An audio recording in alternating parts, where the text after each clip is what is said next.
Hi viewers, welcome to Rasamalika Kitchen again. So இன்னைக்கு நம்ம ஒரு புதுவிதமான சிம்பிளான டிஷ்ஷஸ் பார்க்க போகிறோம். இது வந்து நான் லஞ்சுக்கு ப்ரிப்பேர் பண்ணியிருக்கேன். அதாவது பைத்தமுளை, அதாவது பீன்ஸ் ஸ்ப்ராட்ஸ் எடுத்துகிட்டு அதில் ஒரு பக்கோரா மாதிரி பண்ணிவிட்டு அதை எப்படி லஞ்சுக்கு நம்ம வறுவல் பண்ணுறதுன்னு. ஸோ இதுக்கு வந்து நான் 1 கப் கோதுமை எடுத்துருக்கிறேன், உப்பு, 2 கப் பைத்தமுளை அதாவது பீன்ஸ் ஸ்ப்ராட்ஸ், அப்புறம் 2 வெங்காயம் பொடிசாக நறுக்கி வச்சுருக்கிறேன், தென் கொத்தமல்லி பொடிசாக நறுக்கி வச்சுருக்கிறேன், ஊசி மிளகா, பழுத்த ஊசி மிளகா 2, நீங்கள் வந்து 3 வரைக்கும் அப்போ மேக்ஸிமம் உரப்புக்கு சேர்த்துக்கலாம். உரப்பு வேணுன்றவங்க பார்த்து சேர்த்துக்குங்க. நான் 3 எடுத்துருக்கிறேன். அப்புறம் இதுக்கு வந்து வேணும்னாக்கா நீங்கள் சோடா சேர்த்துக்கலாம். சோடா வந்து நான் 1/2 டீஸ்பூன் தான் போட போகிறேன். அப்படி இல்லைன்னா நீங்கள் 2 டேபிள் ஸ்பூன் தயிர் சேர்த்துக்கலாம். ஓகே, இப்போ எப்படி செய்யணுன்றதை பார்ப்போம்.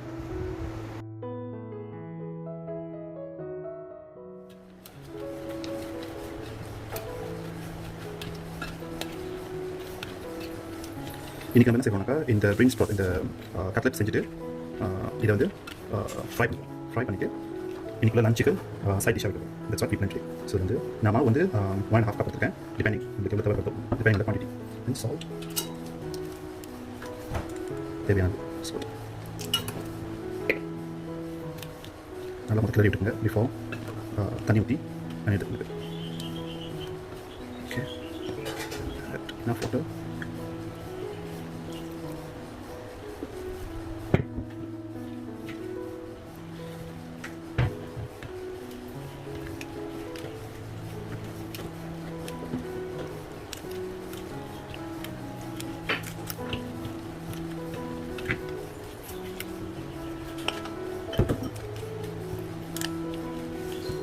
ஸோ எல்லாமே மிக்ஸ் பண்ணிவிட்டு இந்த கான்ஸ்டன்சிக்கு வரும்.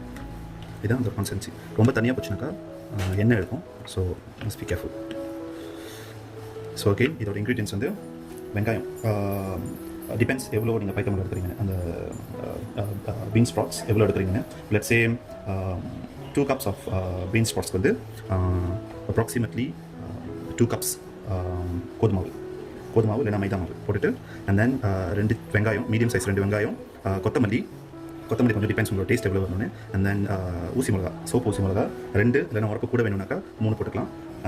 அண்ட் தென் கொஞ்சமாக ஒரு 1/4 டீஸ்பூன் வந்து சோடா வந்து அது உப்புறதுக்கு, நல்லா உப்பி வர்றதுக்கு, அந்த போண்டா அந்த பக்கோடா வந்து நல்லா உப்பி வரதுக்காக சோடா கொஞ்சமாக போடும். சோடா போடலனாலும் பிரச்சனை இல்லை. சோடா போடலனா நீங்கள் அந்த மாவு வந்து கொஞ்சம் நேரம் வைக்கணும். ஒரு 1/2 hour வந்து மாவு வைக்கணும். இந்த மாதிரி பிசைஞ்சிட்டு எடுத்து வச்சுக்கணும். சோடா போட வேண்டாம்னாக்கா, இல்லைனாக்கா நீங்கள் சோடா போட்டுக்கலாம். Okay, that's all. இந்த மாதிரி மாவு பசையும் போது இந்த பீன்ஸ் ஸ்ப்ராட்ஸ் வந்து நல்லா உடஞ்சிருக்கும். உடஞ்சி இந்த கான்ஸ்டன்ஸ்க்கு வரும். இப்படி முழுசாக தெரியக்கூடாது. Okay, so now we can fry this. Okay, நம்ம ப்ரிப்பேர் பண்ணி வச்சுருந்த மாவு. ஸோ இப்போ வந்து நம்ம ஃப்ரை பண்ண போகிறோம். அதை முதல் எண்ணெயில் போட்டு பொரிச்சிட்டு, அண்ட் தென் நம்ம வந்து வறுத்தரலாம். ஒரு தூள் போட்டு நம்ம வறுத்தரலாம். That's for lunch.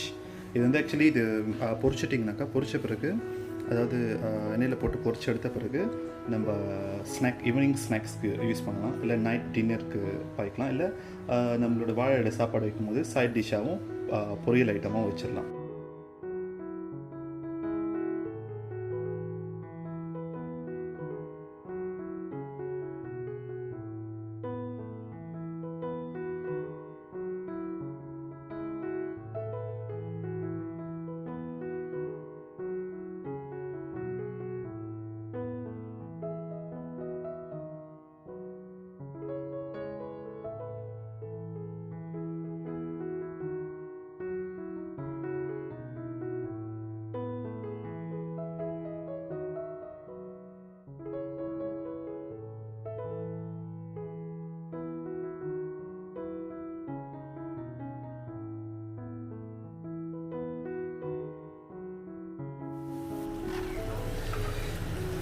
ஓகே, பார்த்திங்கன்னா நான் பிரட்டி போட்டு நல்லா ஃப்ரை ஆகிடுச்சு. இது பார்த்தாலே தெரியுது, இதில் வந்து எண்ணெய் கோக்கலை.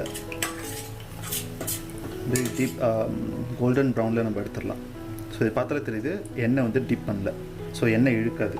ஸோ அது மாவு பதத்தில் தான் இருக்குது. ரொம்ப தண்ணியாக போட்டோம்னாக்கா கண்டிப்பாக மாவு இழுத்துரும்.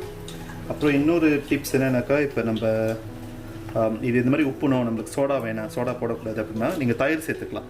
கொஞ்சம் புளிப்பு டேஸ்ட் இருக்கும். தயிர் கொஞ்சமாக நம்ம சேர்த்துக்கலாம். சேர்த்துக்கிட்டோம்னாக்கா சோடா போடுறதுல இதே மாதிரி உப்பி வரும் நல்லா. பட் மெயின் டிப்ஸ் இதில் என்னென்னாக்கா, மாவு தண்ணியாக இருக்கக்கூடாது. மாவு தண்ணியாக இருந்துச்சுனாக்கா நிறைய எண்ணெய் கோத்துக்கும். ஸோ எண்ணெய் கோத்துக்காமல் இருக்கிறதுக்கு மாவு வந்து கரெக்டான பதம் நம்ம ஷோ பண்ண அதே பதத்தில் வந்து நம்ம பொரிச்சு எடுத்துடணும், மிக்ஸ் பண்ணி எடுத்துடணும். That's it. ஸோ இது நல்லா பொரிஞ்சிருச்சு. ஸோ இந்த கோல்டன் ப்ரௌனில் இருந்தால் தான் நம்ம அடுத்து நம்ம தூள் போட்டு இன்றைக்கி நான் செய்ய போகிற டிஷ்ஷில் தூள் போட்டு விரட்டுறதுக்கு, அதாவது வறுத்தெடுக்கிறதுக்கு சரியான பதமாக இருக்கும். ரொம்ப கருகுனாலும் தூள் போட்டாக்கா அது தூளோட கலர் தெரியாது, டேஸ்ட்டும் அவ்வளோ ப்ராமினெண்ட்டாக வராது. ஸோ அதுக்காக இந்த கரெக்டான பதத்தில் பொரிச்செடுக்கிறது.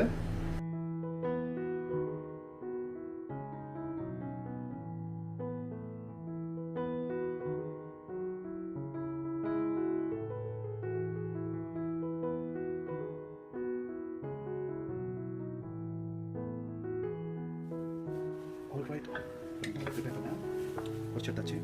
பொரிச்சு எடுத்துட்டு எடுத்தோம். ஸோ இது வந்து இப்போ வறுக்கப்போம். வறுக்கிறதுக்கு மறுபடியும் சரியில் எண்ணெய் வச்சுட்டு கொஞ்சமாக எண்ணெய் விட்டு தட்டுவோம். இதுக்கு வந்து நல்லா எண்ணெய் விட்டிங்கன்னா நல்லா வாசனை இருக்கும். ஸோ கரெக்டாக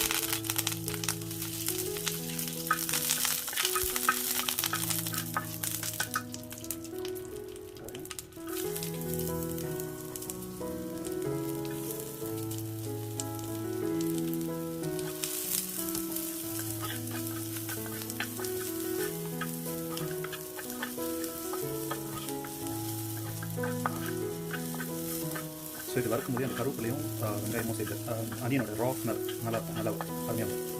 அனியன் வந்து ரொம்ப பொரிஞ்சிடக்கூடாது, அதே சமயத்தில் வேகாமலே இருக்கக்கூடாது. Just right on the March. ரொம்ப அனியன் வந்து வெந்துடக்கூடாது. அப்போ அந்த அனியனோட ஸ்மெல் இருக்கும். அப்போ தான் இந்த வறுவலுக்கு வந்து வாசனை வந்து என்ஹான்ஸ் பண்ணியிருக்கேன். ரொம்ப வறுத்துட்டிங்கனாக்கா அந்த ஸ்மெல் போயிடும். எஸ்பெஷலி இந்த தெரியுன்னா இந்த கருவேப்பிலை வெங்காயம் காம்பினேஷன் வந்து ரொம்ப நல்லாயிருக்கும். ஸோ இது தேவையான அளவுக்கு இது வறுபட்டுருச்சு. ஸோ இதுக்கப்புறம் வந்து நம்ம இதை போடலாம்.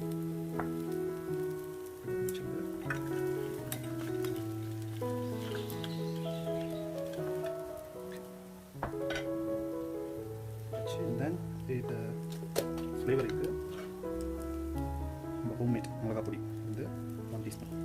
இது வந்து ஜஸ்ட் ஃப்ளேவருக்கு தான்.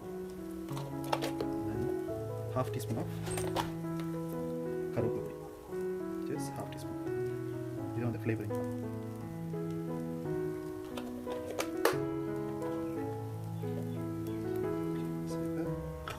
ஃப்ரை பண்ணிக்கலாம். ஸோ நமக்கு வந்து வறுத்து எடுத்துச்சு. இது ரொம்ப சிரமம் பண்ணணும்னு அவசியம் இல்லை. ஃப்ளேவரிங்க்கு ரொம்ப பேட்டி எடுத்துக்கலாம். இது வந்து ஒரு சைட் டிஷ் வறுவல் தான்.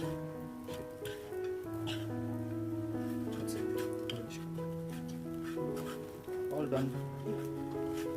கடைசியாக இறக்குறதுக்கு முன்னாடி நம்ம கார்னிஷிங்க்கு கொத்தமல்லி தூவிட்டோம்.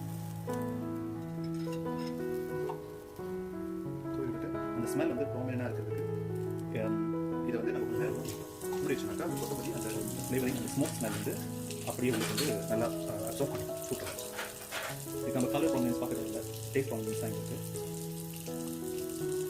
ஓகே, ஆல்ரைட் வியூவர்ஸ், ஸோ இப்போ நம்ம வந்து இது ப்ரிப்பேர் பண்ணியாச்சு. ஸோ இதுதான் அதோட அவுட்கம், இப்படி தான் இருக்கும். அண்ட் ட்ரை பண்ணிவிட்டு எனக்கு கமெண்ட் பண்ணுங்கள், சப்ஸ்கிரைப் பண்ணுங்கள், எப்படி இருந்துச்சுன்னு எனக்கு சொல்லுங்கள். தேங்க்யூ வெரி மச் ஃபார் வாட்சிங். அண்ட் அடுத்த ரெசிபியோட இன்னொரு வீடியோவில் பார்ப்போம். Thank you, have a good day, see you again, bye.